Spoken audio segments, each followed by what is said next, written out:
Well, good evening to our Kiwanis friends around the world, and I can say truly around the world because we typically get some members from around the world, including our friends in Malaysia and Australia. We haven't seen some of them come in yet, but you never know, they're around the way. So it is now 8 o'clock, and I want to welcome you tonight on May 12th, 2002 to Kiwanis Let's Talk.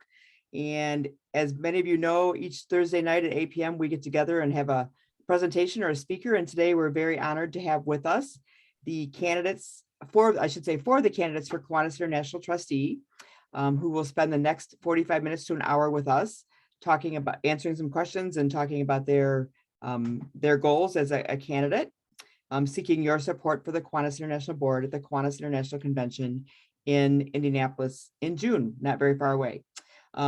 I do bring best wishes from Gary Jander. Gary, who's a candidate for trustee, was unable to be with us tonight.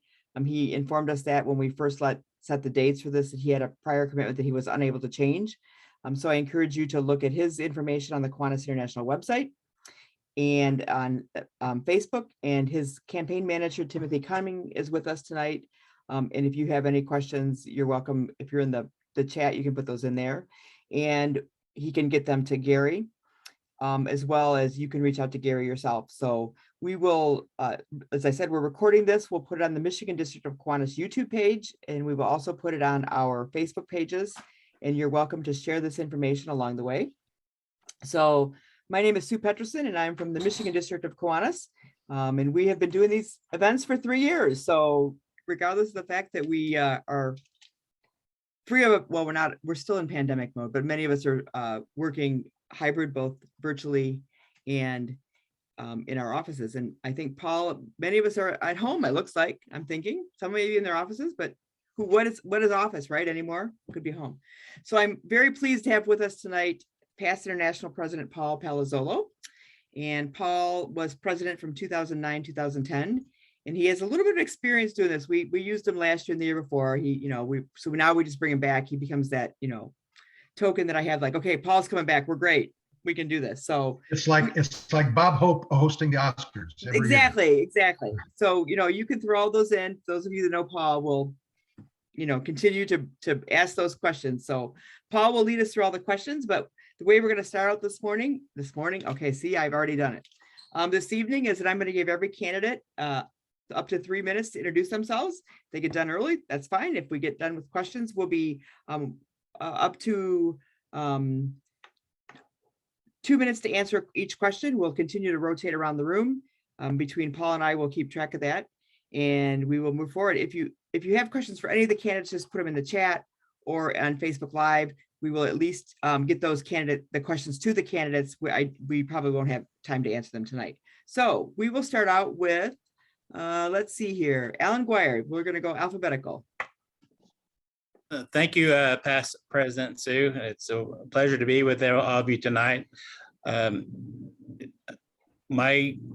come from a Key Club background. I was a charter president of my high school Key Club many years ago, and I have been part of the Kiwanis family ever since. Also, I have 4 children. They've all been president of the same Key Club that I was the charter president of. And so that's a little bit of our legacy of service from a Kiwanis perspective.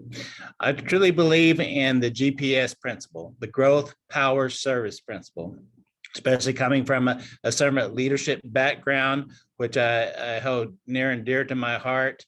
It fits right in line with my belief, my family's beliefs. As we continue to grow our membership, that will allow us to do more service and be able to allow us to have the funds necessary to support our service leadership programs and to continue the great programs that we currently support, like Key Club, Builders Club, and Action Club, those type of things. It's not been too long ago that some of those services were being considered to no longer be in existence because we didn't have the funding necessary to support them. As we continue to grow and open new clubs, strengthen existing clubs, invite new members into our family, that's going to help give us the resources necessary to move us forward. Also, it will help cut our deficit spending that we utilize each year to help balance the budget. So those are some of the things that I think is important as we move forward that I can bring to the table. Also, my vast experience, not only as a volunteer, but as a former staff member with KI as a club opening specialist. So I understand both the value as a volunteer and from a staff perspective. And I think that gives me the insight to help move us forward. I've been able to open over 150 new clubs, strengthen a multitude of clubs along the way, and bring a lot of members into our family. And I look forward to collaboration moving forward as we continue to build a stronger Kiwanis. Thank you, Alan. Ron. Ron Hill. I'm a candidate for international trustee from Conway, Arkansas. I'm a member of the Moark District, the Conway Club, and Eye of the Tiger, and I'm very proud to be a member of all of them. You know, if you attended Amplify, if you took the classes and attended that last session out in Salt Lake City last year, they told us you should tell people up front why you want them to vote for you. I was honored to be asked to be one of the many people that worked for over a year and a half to develop a leadership program that would help you as an individual, help your club, and help your community. And I hope y'all took advantage of that. I'm married to Karen. She is a retired special education teacher here in Conway, and they gave her continuing education credit for being married to me while she was active. We have 2 sons, we have 2 daughters, and 6 grandchildren. I've been in the construction business for 25 years. We don't advertise, we work straight from word of mouth. We do what we say we will do. A couple of years ago, when we had that young man down in Orlando, when he said, do what you say, that is the way we build our reputation. I will answer the phone, or I'll call you back, even if you're the last person on the face of the earth that I want to talk to. And occasionally that happens. You know, membership's on the decline. And Alan usually brings up the point, if everybody would bring one, then we would double. And I can't figure out for the life of me why we won't do that. Unless you've got a club that you're not real proud of. As we were talking before we started, we've got a club that has had over 100 members for many years. And we laugh our rear ends off. We have a ball. We look forward to getting together. And when we bring people in as guests, they want to stay and join us. You know, I know an international trustee represents everybody. And I know the problems people talk about that they have. I don't have it in Conway. We have an outstanding group of young people that came in several years ago and took over. And whenever they did, us old people backed them. And we've got a string of leadership that is just phenomenal for us. You know, in 2010, we had a contest with Springdale over who was going to be the biggest, and we got a challenge going between 2 clubs, and we brought in over 100 people. You know, this all goes back to 1995 when they asked me to come to a fish fry, and they talked about kids. I have coached kids in Conway for 51 years. You know, that's what we're about. All the rest of the clubs are great, but they're not about kids. That is the thing that we have got over everybody. You know, I just finished, I've been up in Springfield the last few days, and we got enough to start a club in Branson, and we almost got enough to start another one in Springfield. You know, if you're bashful and you don't want to ask somebody with a big mouth like me. Thank you. Thank you, Ron. Let's go with Steve Ingram next. Good evening. I'll start off with a little bit about my personal stuff. First, my wife, Pat, we've been married just a little bit over 45 years. Any accomplishments I talk about myself doing wouldn't be possible, of course, without her. Can't say the word I without cringing a little bit. We have 3 adult children, and we're very fortunate with those 3 adult children. We have 4 amazing grandkids. 2 of them are just here a minute ago. It's amazing they didn't burst into the room. So very fortunate 2 of them live in town. I'm retired.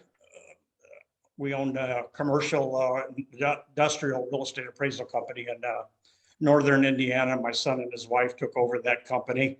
So he still lets me use the office. He hasn't kicked me out 100% yet, but that gives me access to a copy machine and that sort of thing. Things I've accomplished, probably not a whole lot different than a lot of you as far as the groundwork to run for a trustee. Lieutenant governor twice. I'm currently a lieutenant governor for Calumet. We had an opening over there, and I said I'd go over there and help, you know, fill the gap, so to speak, until we get somebody from the area to run. I served two terms as Lieutenant Governor Duneland, And of course, I was president of my club, and I belong to the Highland Club, which is a small town over in Calumet Township. And I was Indiana governor in 2017, 2018. Stuff I'm doing now, I've been the key leader chair for 7 or 8 years. It's hard to believe that much time has passed, but it has. One of the things I look forward to every year, and it's truly, it really connects you to the kids. And it's one of those instances where you can watch the kids grow. If they come in a freshman, odds are you're going to see them for the next 2, 3, or 4 years and watch them grow within their organization, and then Kiwanis hopefully soon after. Kind of interesting. One of the kids I watched go through Key Leader and then college was international president of Circle K, and he's joining the Valpo Club next week. We'll induct him, and I think that's all part of that, nurturing. It doesn't happen overnight. It takes time, and you just have to be patient and keep it going. So fortunate with Key Leader. Sorry, I could go on for Key Leader forever, but locally, I belong to the Indiana Foundation Board. It's our local foundation for the state. And I'm on the grant committee for that, and I'm on the scholarship committee also. I'm also on the liaison board between Riley Hospital for Children and Kiwanis. It's been our 105th year with Riley Hospital. We built the hospital, and we've been there with it ever since. And I was the Outstanding Service Award in 2017. And I volunteer at Riley Hospital. Once a month, we push the cart around the hospital. It's truthfully a joyful experience for you, and it's very humbling and makes you truly appreciate everything you have and you have to give. Thank you, Steve. Thank you. I see that Gary Jander has joined us. Gary, are you with us? I am, but you won't let me turn on my video, so I guess Okay, that's so my punishment. Let's see here. No, I can do that right now. Before I turned it on, I wanted to make sure it was you. So you are. It's me. There he is. All right. Sorry, back I'm off. late. That's Hey. okay. We appreciate you joining us. So Gary, we're just giving everybody 3 minutes to introduce themselves. So Gary, you're on. Oh, okay. So I'm up. I guess I should have been prepared. Well, my name is Gary Jander, and I am from the California, Nevada, Hawaii district. I am their endorsed candidate.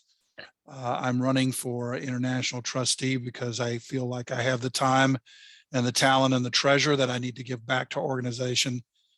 I know this is, people say this all the time, it's kind of trite, but it's not to me. I love Kiwanis, and I love what Kiwanis does in my community, and I love what it does in my life.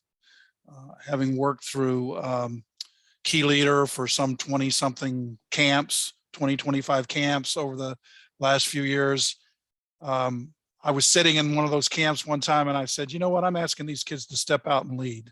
I'm asking them to be a part of the solution in our organization, but I can't do that if I'm not doing it. So I need to get out there and lead and show by example. And since then, I've become lieutenant governor, and then I went on to be a distinguished governor, and I've worked with a number of other governors and helped them out in the process. And I just feel like I'm ready to take the next step to the trustee. And then my philosophy of leadership is that, Kiwanis is an international organization of clubs. And what we do at the international level should be focused on helping our clubs do what they do better. And I think we've made a lot of inroads in that area in the time that I've been in, and I see a lot of it. And I really, really love the education and training that we are developing. And seeing it being leadership training and training not just students, but starting to train adults and those other programs that we have. And I'd like to see more of that. And I'd like to see us develop resources to help our clubs raise funds, reach out to membership, maybe talk about restructuring the way that we collect dues, and instead of calling them dues, call them subscriptions, because that seems to be the popular thing to call them these days. And so I'd like to work with our trustees and collaborate with them and work on, see if we can get great ideas to move our organization forward. So that's me in a nutshell. Thank you, Gary. Jackie Sue. All right, thank you very much, Sue. So my name is Jackie Sue McFarland, and I'm from the Pacific Northwest District. I live in Othello, Washington, and I work as a remote employee out of Spokane. I work as an insurance agent, employee benefits, medical, dental, life, disability. I have to blame my parents for my volunteer and service side. It is all their fault. I was born into two very active parents who volunteered in the community, and they dragged my brother and I along, and it just kind of fit within our own decisions in our own lives. So anywhere from the ball field to bicycle rodeos to the roller skating rink, my family was out there, rain or shine. I was governor in my district in 2015-16. I had a wonderful team of folks that helped us really make some impactful changes during that year. I've also been the district administrator for Action Club for several years. If you're having a bad day, go to an Action Club meeting and then ask yourself, what are you complaining about? Because they are some wonderful people that we have as part of our Kiwanis family. I too love Kiwanis. If you've ever seen one of my social media posts, it usually starts out with a woohoo. I love Kiwanis because I do. I've been a member for 29 years. It did change my life, and I hope to gosh, I have in turn changed, or at least help improve the lives of others. Club opening, totally believe in it. In fact, I was able to be on Jim Rochford's team back in the centennial year when we opened a few clubs here in the PNW, but my strength is on the club strengthening side. I really think we need to make sure that we hold tight to the clubs we already have, help them remain strong, relevant, impactful in their communities. In our SLPs or service leadership programs, we truly are all a family. And we need to put more emphasis on the family being the family and helping each other out, because that's kind of the gold nugget that we have that's kept a secret from the public. I have 2 grown children and I have 5 awesome sauce grandkids. If you've seen the video on the Kiwanis website, the candidate video, my granddaughter totally busted in and she became part of that video. So she thought it was pretty cool. Now she wants to be on all the videos, but they're keeping her busy outside of the room. So I'm glad to be here tonight. I hope to see you all in Indianapolis. It's going to be a wonderful international convention. Be there, let's learn, energize, and take home some excitement. Thank you. Thank you, Jackie Sue. We appreciate that. So we've covered all those grounds. I'm now going to turn it over to our moderator, our questioner, Mr. Paul Palazzolo. And I know I always say Mr. Paul Palazzolo, but that's here he is. So Paul, take it away. Thank you, Past President Sue.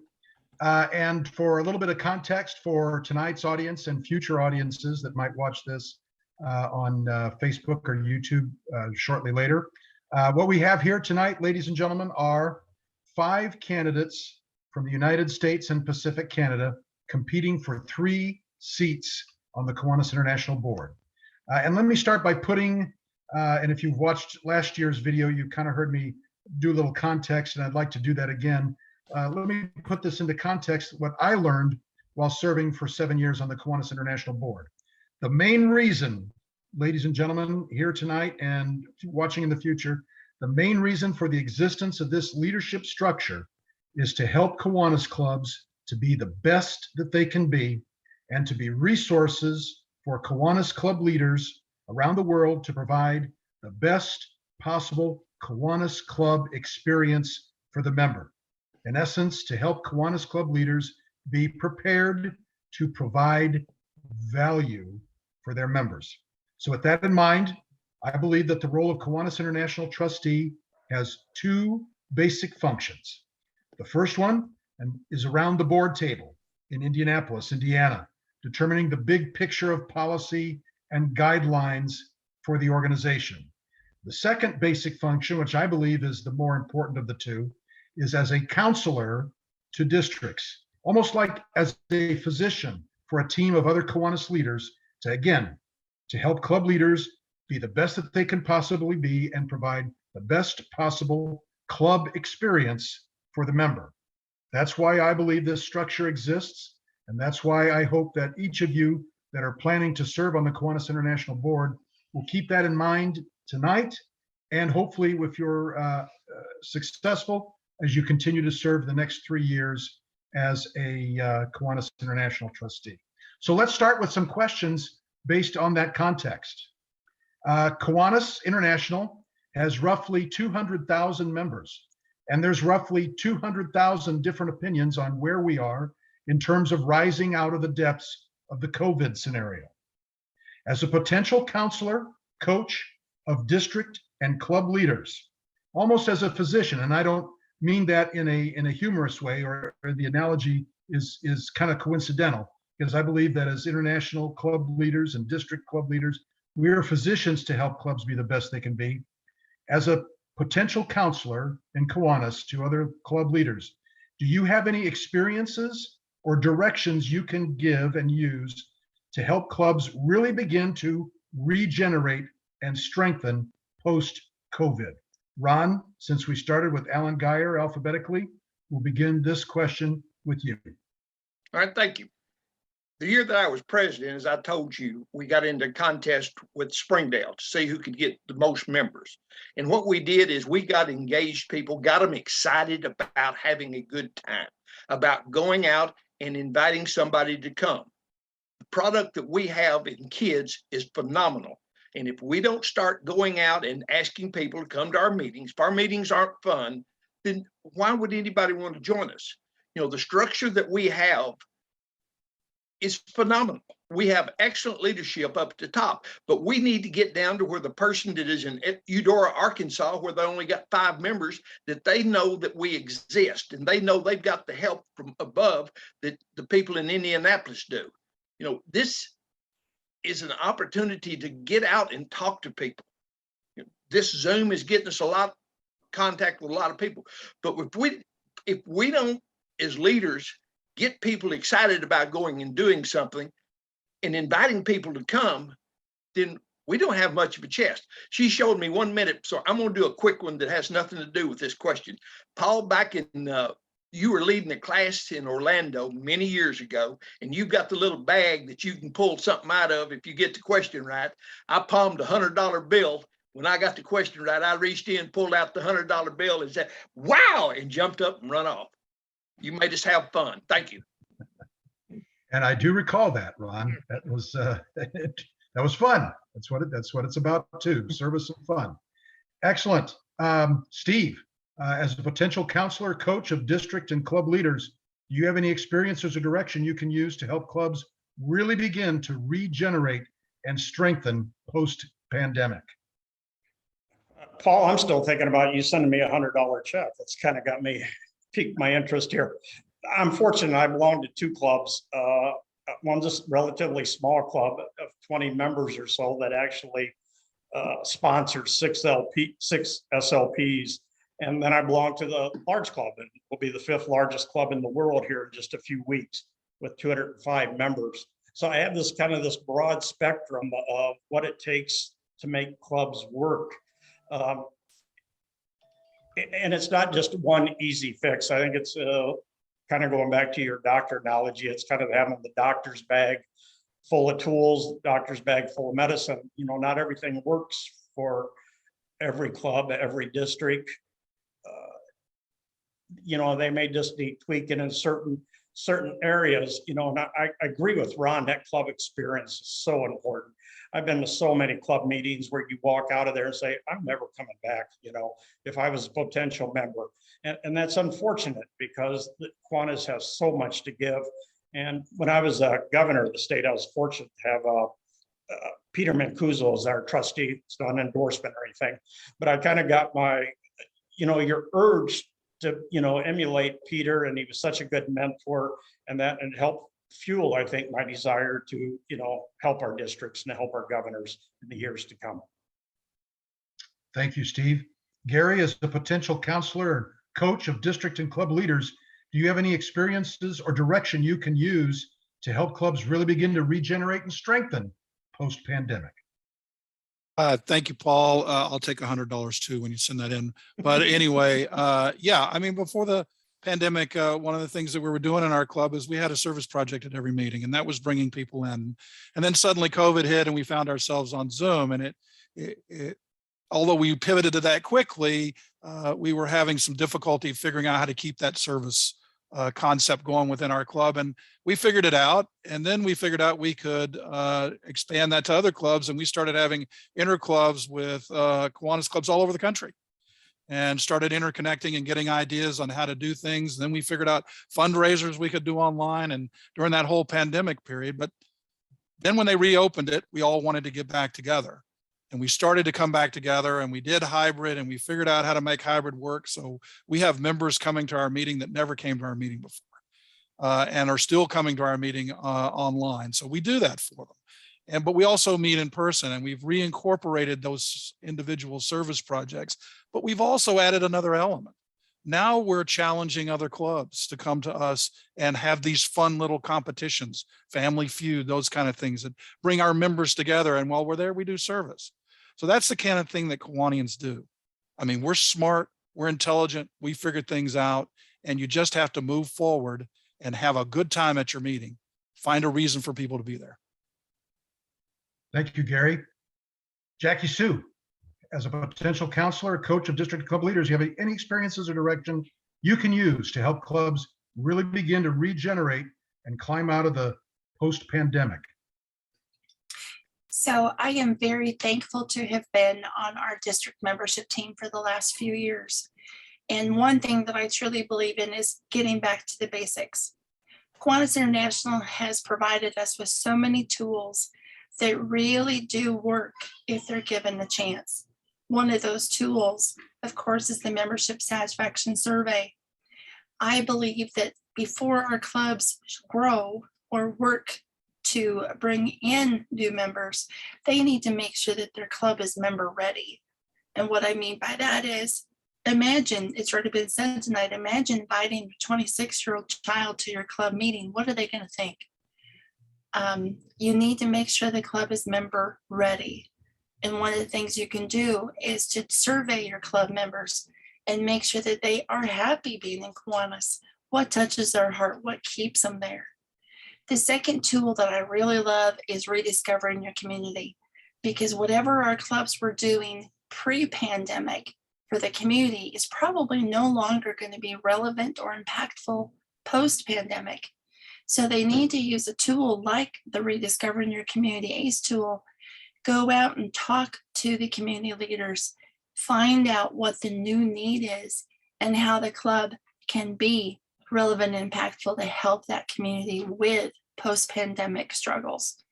So just to summarize, member ready, making sure the club itself is ready to grow, and then using the tools, especially the rediscovering tools, to make sure that they know what the community needs. They can check, they can adjust, and they can adapt to the new changes.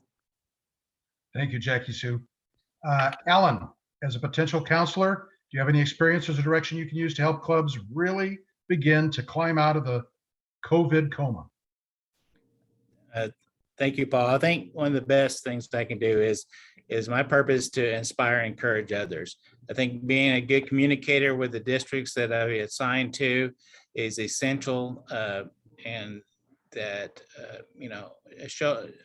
work by example. That means, for example, encourage them that they can do this, that they can open new clubs, they can strengthen existing clubs, they can reach out to their clubs to let them know that they're cared about. I think that's the biggest thing that we've gotten away from is that each individual needs to know that we care about them, that they can do it. We're in this thing together. Also, I think it's important that the clubs, as we're coming out of the pandemic, work together, maybe some joint service projects, some joint fundraising events, things like that, to build that camaraderie between the clubs again, has been mentioned by others tonight as well.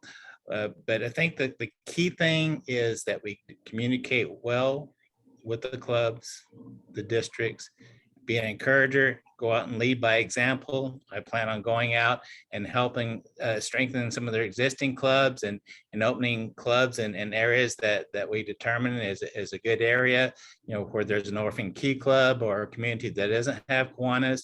And again, by leading by example, showing them how to do the work and letting them glean from experience that they've had with me or other individuals, but show the passion again for what we're doing. Our mission is too important to not share that, to hide it under a bushel, so to speak. We need to show that passion. We need to be good communicators, and we need to do joint things together. Thanks, Alan. Now, Steve, we're going to start this next round of answers with you. And none of you all knew what I was going to ask, but some of you may have alluded to this already, which is ironic and unique. Let me start this question. Successful clubs have good habits.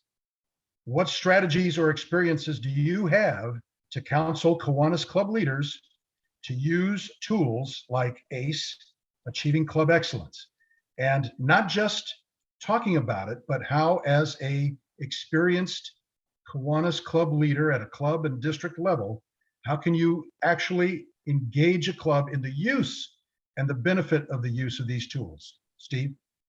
Oh, good question. I think I would start off, any strong club that I've seen or any club that is weak is missing one thing. If it's a strong club, there's always a strong service component to that club. There has to be a reason to go to that meeting. You have to be able to engage new members to come into that organization with, service. We all want to give service. That's why we're in Kiwanis. So that, I think has to be the number one priority. And then, then the other tools are, again, maybe some of the clubs have those tools already, but you have to have that strong base of members. You have to be open to everybody coming into your club. You have to, excuse me. And of course you have to invite guests to get them there. And we do many things with the two clubs I'm involved with, and then what I see over the throughout the state and the district is, of course, to, we have to promote ourselves. That's something Governor Taka's worked on all year, is make sure we're well branded when we're out at our events. Don't hide. Make sure you have Kiwanis shirts and hats and that sort of thing. And all of our events that we have a membership booth. Every event, find out about Kiwanis. And we get 2 to 3 to 4 members a year from that booth. So, those are just some of the tools that you use to help your clubs grow and help your district grow, and to make sure your governors have, help them to stay on track to what their needs are. Thank you, Steve. Gary, what strategies or experiences do you have to counsel Kiwanis club and district leaders to actually use tools like ACE, not just talk about it?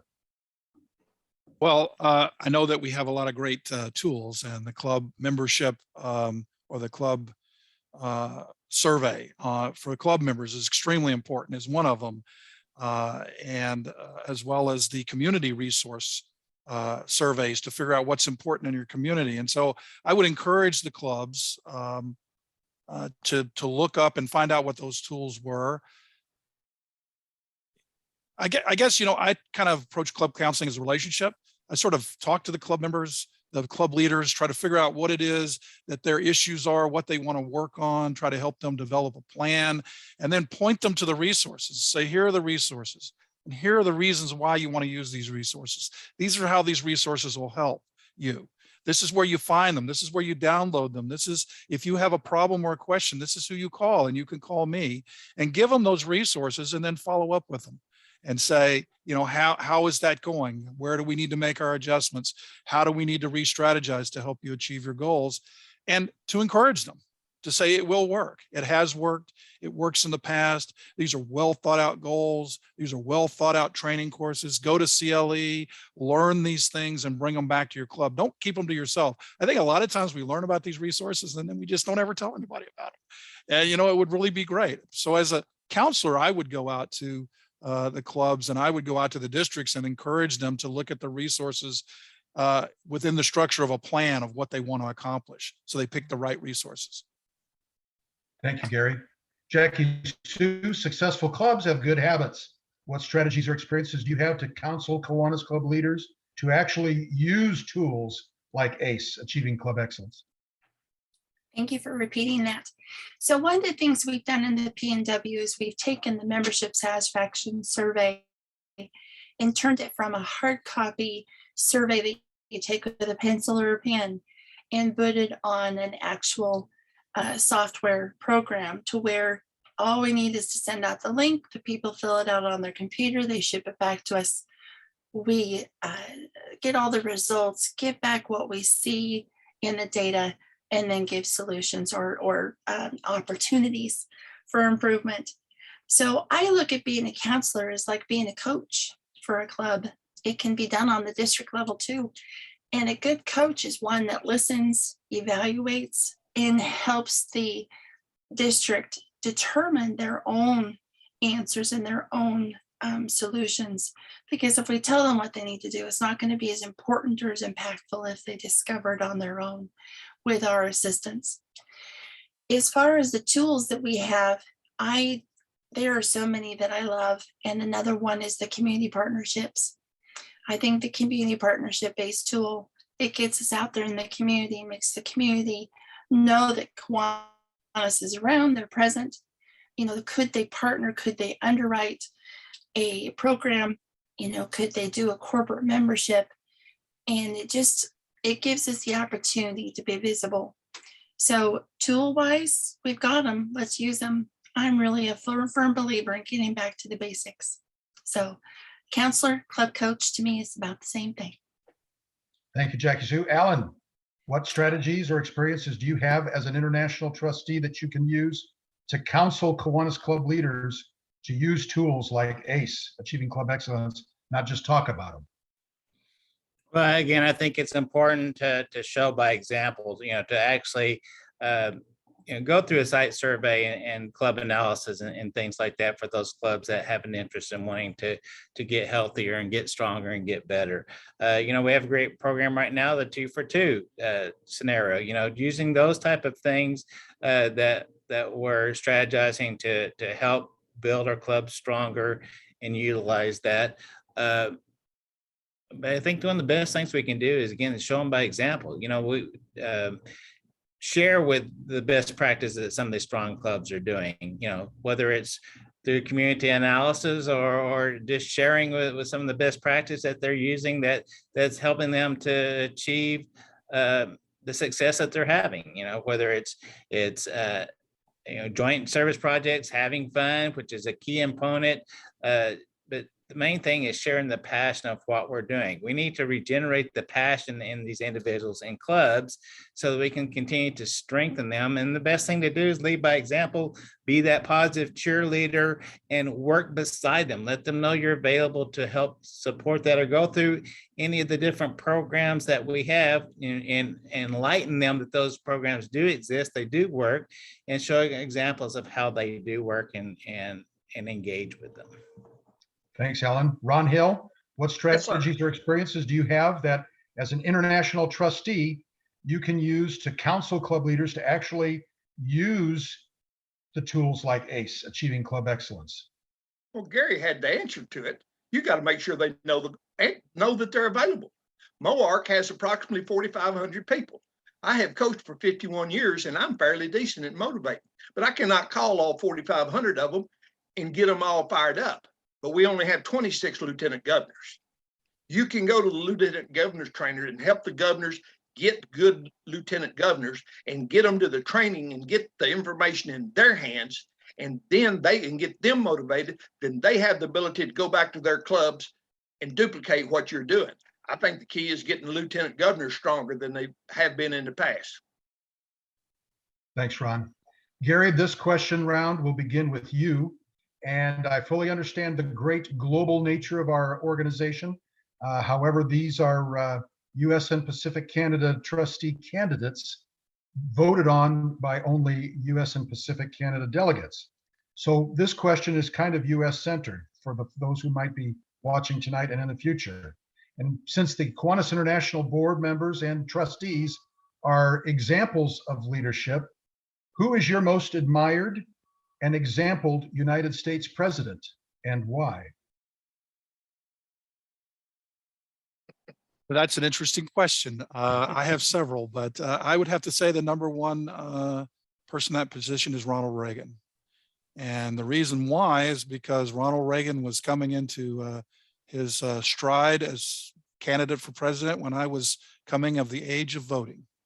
And I was inspired by him as something different. His ideas of freedom and patriotism and the greatness of America inspired me throughout his life. And so he has a special place in my heart. And I understand the world is a different place than it was when Mr. Reagan was president, but I still think he had good, strong ideas about what makes our country great. And part of that was coming together and serving our communities. So that would be my answer. Gary, thank you. Jackie Sue, international trustees and board members are often examples of leadership. Who is your most admired and exampled United States president and why? All right, well, Gary, plug your ears, because the first person I thought of as well is Ronald Reagan. To me, he was someone that came in and wanted to pull the USA together. And it's not all about war, it's about us. And it just seemed like he was trying his best to make sure that the world was taken care of, while the outer world leaders were also, I guess you could say, remain happy, keep them appeased, so that we didn't have to have a war on the front, even though we all knew that there was one coming anyway. So to me, it was Ronald Reagan. And quite frankly, I was a little, so I don't remember too much of him, but he's just the one that I've always kept track of and kept on my radar. So. Thank you, Jackie Sue. Alan, Kiwanis International trustees are often examples of leadership.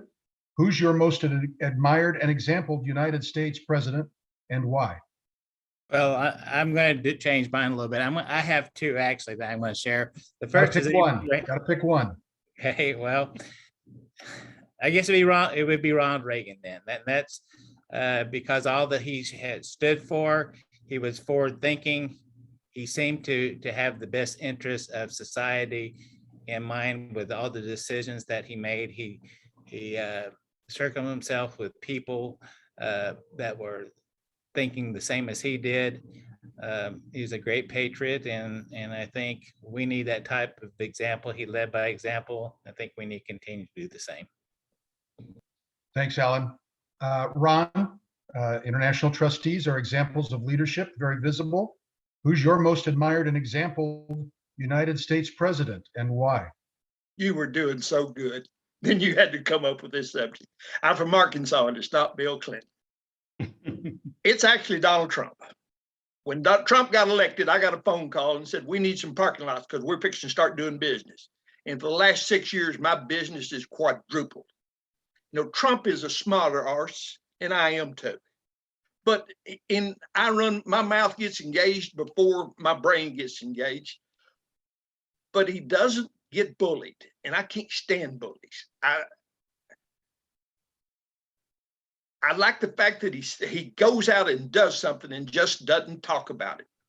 Like I said, I may have gotten in trouble on this one, but that's okay. Thank you. Thank you, Steve. Thank you, Ron. I jumped ahead of myself there because Steve is the next responder to that question. Kiwanis International board members and trustees are examples of leadership to the district state council. Who's your most admired and exampled United States president and why? I had to wrestle with that a little bit. I was kind of like Alan, where I had 2 or 3 there that I, kind of refer back to. But I guess I enjoy, and I kind of amateur history buff on the Civil War era. So I always go back to Lincoln, I guess. Just tremendous time in our country, and with him and his thought process of going through our country coming apart and everything that he did to try to keep it together, and the compromises that he was willing to make, and anything to not tear up the country.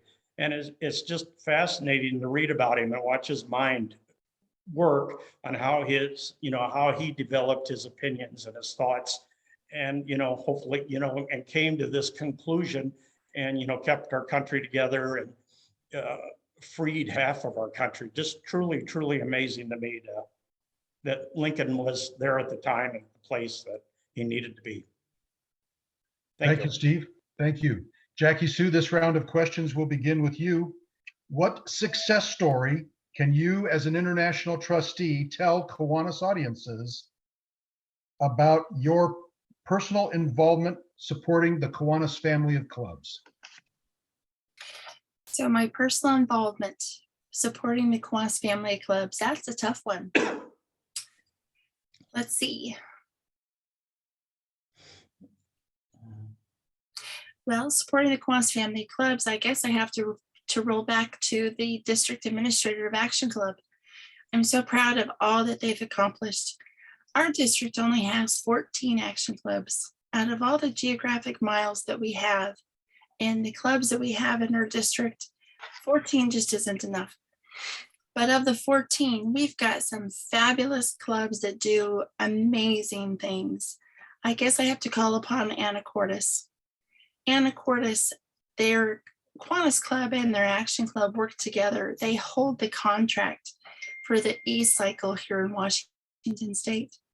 So what that is if you have a computer, a TV, a microwave, or a printer that you want to get rid of, don't throw it in the garbage disposal or out on the street. You take it down to a specific area that the Action Club members are waiting for you. And they're going to put them on a pallet, and they're going to wrap the plastic around them. And then a truck from the state comes and picks them up, and they get paid by the poundage. The state then tears apart all the usable, recyclable parts and pieces. They've got a nice, strong Action Club that is so excited when it comes to the every other Saturday collection. They've got the Kiwanis clubs, the two of them in town. They come and help them. Everybody in town knows, and even in the neighboring cities know, that if you've got one of those items and you just replaced it, you've got an old one that you need to recycle or get rid of, Action Club is it. So I'm so proud of what they've done. Thank you, Jackie Sue. Alan, as a Kiwanis International Trustee, what success stories can you tell Kiwanis audiences about your personal involvement supporting our Kiwanis family of clubs? Well, I guess I have to refer to that as going out and actually helping the clubs grow and open. That by taking some of the leaders, going in the community of clubs that hadn't been growing, going out and showing them, working side by side, and showing them how to engage their community and to help their club be more attractive to more people, so that we could provide better service or more service for our SLP programs. Also, to helping communities that don't have a Kiwanis presence develop a Kiwanis presence. Again, because we firmly believe that any school district that doesn't have our programs is really missing the boat, right? So but being able to do that, I think, is probably the best benefit I can showcase in my support of our total Kiwanis family and providing more strength and services for them. Thanks, Alan. Ron, as a Kiwanis International Trustee, what success story can you tell Kiwanis audiences that you'll be speaking to about your personal involvement supporting our Kiwanis family of clubs, Key Club, Circle K, Builders, etc.? That's an easy one. Amplify. We got together with people from all over the world, from Australia, from Switzerland, from the Philippines, and we spent 1.5 years developing something that we felt like that anybody could take and it would improve them. We originally started off with just Kiwanis members, and I think the first year we were hoping for 300, and I told them we'd get 700, and we got more than 700. And it is going, once it gets developed even more, they're going to develop it where it can go to the Key Club, where it can go to Circle K, to where you can start, excuse me just 1 second. You can start and help people learn about how to be a leader. But I think amplifies the area that I've been most involved in, that I'm the proudest of. Thank you, Ron. Steve, as a Kiwanis International Trustee, what success story can you tell future Kiwanis audiences that you'll be speaking to about your personal involvement supporting our Kiwanis family of clubs? I guess I touched on it a little bit earlier when I talked about Key Leader. I guess my involvement with Key Leader, watching the key clubbers go through that training for that weekend, the service leadership they come out of there with. And then, I'm sorry if I'm repeating myself, but then going back and watching those kids grow within their schools, take leadership in the key clubs they go to. And it's absolutely amazing. They come the first year and they're somewhat passive and, until about the third day, and then they're, fired up and ready to go. And then they come back as a student leader and lead groups of kids. It's very inspirational to watch these kids. And then, a year or two later, you're awarding them a scholarship because of what was done, or, you hope you have a small little piece of that child's success. So to me, that is my greatest pride, I guess. Thanks, Steve. You're And welcome. Gary, as an international trustee, as you're speaking to Kiwanis audiences, what success story can you tell about your personal involvement supporting our Kiwanis family of clubs? Circle K, Key Club, Action Builders, Kiwanis Kids, etc. First, I had to take it off mute before I could talk. So as governor, we've all been governors. We all had the opportunity to work with all of our family members, and those are great opportunities. Action Club and seeing those folks engaged in service because they want to do service and they want to be a part of our organization. Same spirit I'd like to see in Kiwanians. You're part of this organization because you want to be here and you want to do service and you want to help. You just want to help. That's what I get from Action Club. But I got to tell you, I'm with Steve. Key Leader has literally changed my life. And Key Leader, I've seen it change the lives of just hundreds of kids who didn't know they could lead, kids who didn't think that they could be out front, students that leave Key Leader and I see them later in other organizations in their school, and I see them in the community leading other organizations. I'm like, they're leading because of us, because of Key Leader and what it taught. So it would be Key Leader for me. And I have dozens and dozens of stories to share about my Key Leader experience. Thanks, Gary. Folks, we're going to have two more rounds. And here's the second to the last question.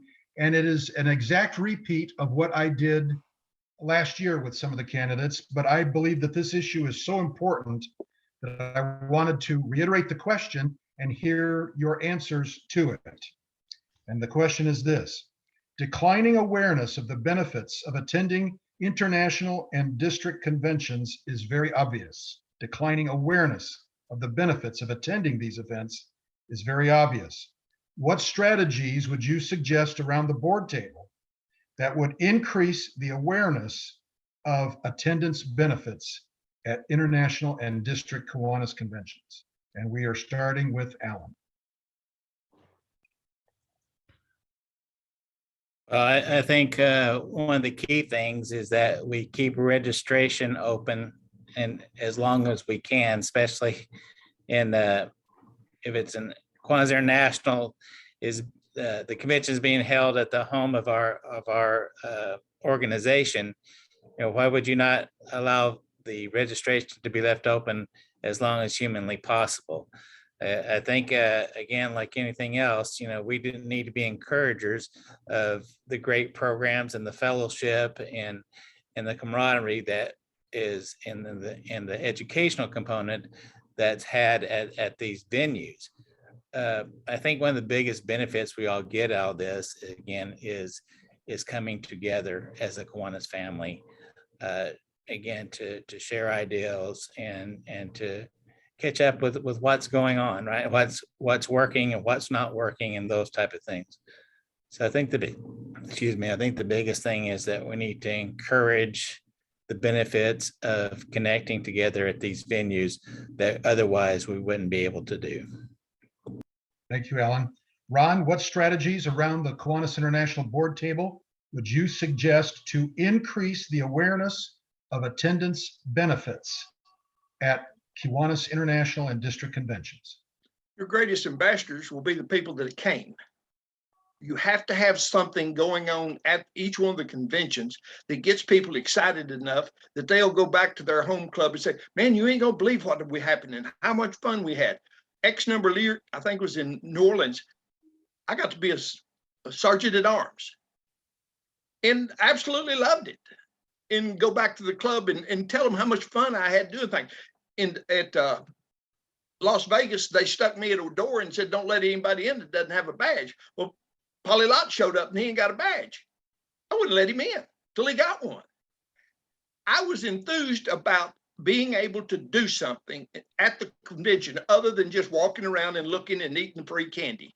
You got to get something that they're having fun at. I had a ball at your thing because you had an interactive session to where people was going, you were going back and forth with it. And your presenters need to get people involved instead of lecturing. Thank you. Thank you, Ron. And Steve, as a Kiwanis International trustee around the board table, what strategies would you suggest that would increase the awareness of the benefits of attending Kiwanis International and district conventions? Well, the conventions certainly are exciting. I think we have strong education at them. I think we have great entertainment. You know, it always comes down to cost. You know, people look 3 or 4 days, even in Indianapolis, which is fairly affordable. You're still going to spend a fair amount of money, and especially if you bring a spouse with you. You know, that part, and I don't know if you can get around that. Things cost what they cost. We all know that now. And I agree with Ron. You get people there and they come back and they are fired up. I mean, you can't help but be. You see something, you talk to someone, and just meeting everybody from all over the world. What an experience that is. I worked the information booth when the last time we were in Indianapolis, and everybody came to the information booth, and what a time to interact with people. And we just have to get the people there.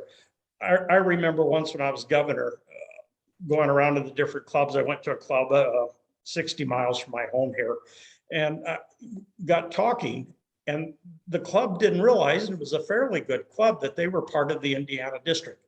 There was something bigger than their club. It was absolutely amazing to me. That's as far as their focus was, and they had no idea about the district well enough about, you know, Kiwanis International. So, you know, how do we get that awareness down to the clubs? You know, that's the difficult thing.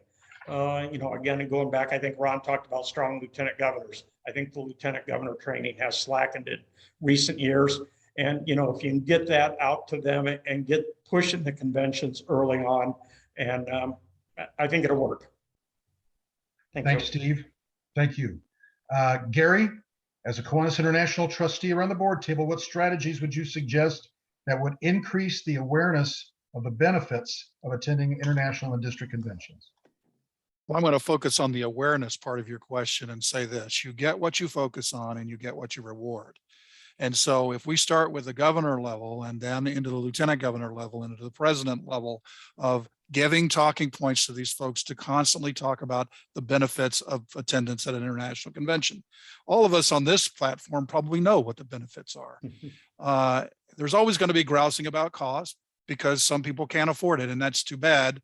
I'd like to find a way to do it cheaper, but I got to tell you, as a lawyer, I find the Kiwanis convention to be very reasonably priced, especially with all it includes.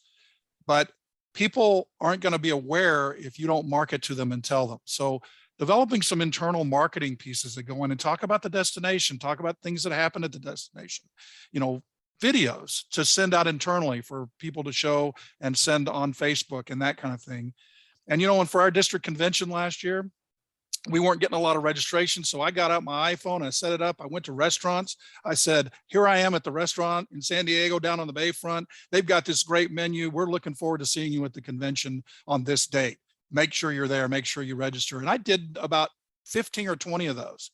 And people told me that they decided to come and visit San Diego because I was telling them about things they could do that weren't expensive, that were close to the venue. And there was a reason to come other than just to attend and vote on who's going to be the next trustee. Thank you, Gary. And Jackie Sue, as a Kiwanis International trustee around the board table, what strategies would you suggest that would increase the awareness of benefit attendance, of the attendance benefits of going to a Kiwanis International or district convention? The strategies to increase the awareness of attendance. I don't know what the magic jelly bean is, but there's got to be one out there. I think each year Kiwanis International steps up with different ways that they do get the word out. I saw the videos that they made this year on the Kiwanis.org website and also on the Facebook page for Kiwanis. They were very good videos. We've got something too that we need to make sure people know is an opportunity for them to learn, and that's the Kiwanis Launchpad. I'm very excited to see what they're rolling out there. Very good topics are being done this year. And I don't think what Kiwanis has done with the videos and whatnot has gone down, of course, obviously, down to the clubs and the members. So we do need to find that magic jelly bean that gets it down to the club and the members. Do you rely on the governor? Do you rely on the lieutenant governor? I don't think you can.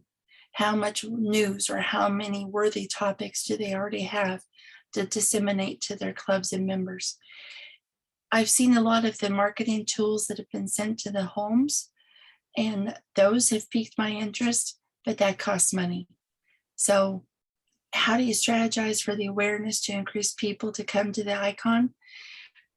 I guess you do have to start with those of us that are there this year. We have a great time. We learn a lot. We bring a lot home, and we start planning for the next icon ASAP. Cost is an issue. I get that, but it's going to be expensive no matter where we go. So I guess it can start with us. We go, we learn, we bring back the energy, and we start planning for next year. Thank you, Jackie Sue.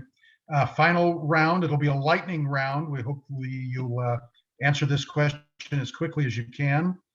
We'll start with Ron, and it's going to be, I'm going to ask you to choose between 3 comic book characters. They are all DC brand of comic book superheroes, and that's the brand that I prefer, and Sue Peterson brought me in to ask the questions, so those are the ones we're going to talk about. So amongst these 3 comic book superhero characters, Ron Hill, Batman, Superman, or Wonder Woman, who's your favorite and why? A quick one. I know how to increase membership. Clone Barb Thompson. They've already got 20 for Branson. They've got enough to start another club. Wonder Woman, because she is a very lovely lady. Very nicely done. All right, Ron. Steve Ingram, Batman, Superman, or Batman. Wonder Woman? Batman, that's not even a hard one. I grew up on Batman during the 60s there. He was always on with the monkeys always came on after Batman. And so I remember that very, very well. Batman had the coolest stuff, man. He had the cars, he had the helicopters, he had the boat. So I'm a Batman guy. Very nice. Gary Jander, Batman, Superman, or Wonder Woman, who's your favorite and why? And do any of these pertain to a Kiwanis International trustee? I don't know the second part of it, but Superman is my favorite because he's always out to try to change the world. He's out there involved with the community. If he sees something going on, he jumps on it. He doesn't wait for a bat signal or anything like that. He's just out there changing it. I think all of the people in Kiwanis, no matter what level they are Supermen and women. Gary, thank you. Jackie Sue, Batman, Superman, or Wonder Woman, who's your favorite and why? Oh, it's got to be Wonder Woman. Who wouldn't want that plane that she's got? And also, who couldn't want that rope, the golden rope of truth? That's pretty awesome. I spent 9 years in law enforcement, and I would have loved her cuffs to break away all those bullets. But definitely Wonder Woman. She doesn't use violence. She uses other techniques, which is very cool. And I agree with what Gary just said. I think Kiwanians, we are all heroes, and I think we all should be wearing capes because of what we do in our communities. Very nice. Thank you, Jackie Sue. Alan Geyer, Batman, Superman, or Wonder Woman, who's your favorite and why? Superman, because he stands out in front to protect us all and to do what's best for mankind. Thank you, Alan. All right, folks, now we are going to enter the section. Sue, do you want to resume the moderation here and ask each candidate to do their 1-minute closer? And I believe we would start with Steve, if that's all right with you. That's perfect. Let's go. 1 minute. Well, first, thanks everybody for doing this. And if elected, I'd be proud to serve with any of the other 4 on this forum tonight. Just what a well thought out bunch of folks. But I would like to be one of the 3 that does get elected in Indianapolis when you come to my home state. So please, weigh the facts, read our bios and our in the upcoming Kiwanis brochure that you'll get at convention, and talk to us. We'll all be at the candidates booth, and please ask the tough questions. We'll be available. Thank you. All right, Gary. Yeah, I want to thank you all for coming and spending your time here, listening to us pontificate and carry on. I mean, obviously, I very much would like to be one of the 3 elected, and I would appreciate your vote. If you have questions or you're not sure about some things that I said or where my positions are at the International Convention, come down to the booth. You can meet with all of us. We'll all have a booth there and get your questions answered. And again, I think you're superheroes, everything that you do in your communities. And I appreciate all of you. Thank you. Jackie Sue. So running for trustee, of course, I would love to be on the board next year, but I want to spend my 1 minute to say, come to Indianapolis, do the launch pad, go to as many of the sessions as you possibly can, share with others, network with others. We have so many resources that we could all glean from each other to help us improve what we do back home. Use this as an opportunity to be there, be in the energy, be the energy, and take the energy home. And I hope to see you at the ball game. So thank you very much. Thank you. Alan. I want to thank everyone for what they do for our Kiwanis family. We truly are a Kiwanis family, a global organization. I think our life's work is to support one another and to rear our kids, not just our biological kids, but the world's kids, because they didn't ask to be here and they can't take care of themselves. That's what Kiwanis represents to me. That's what we do together.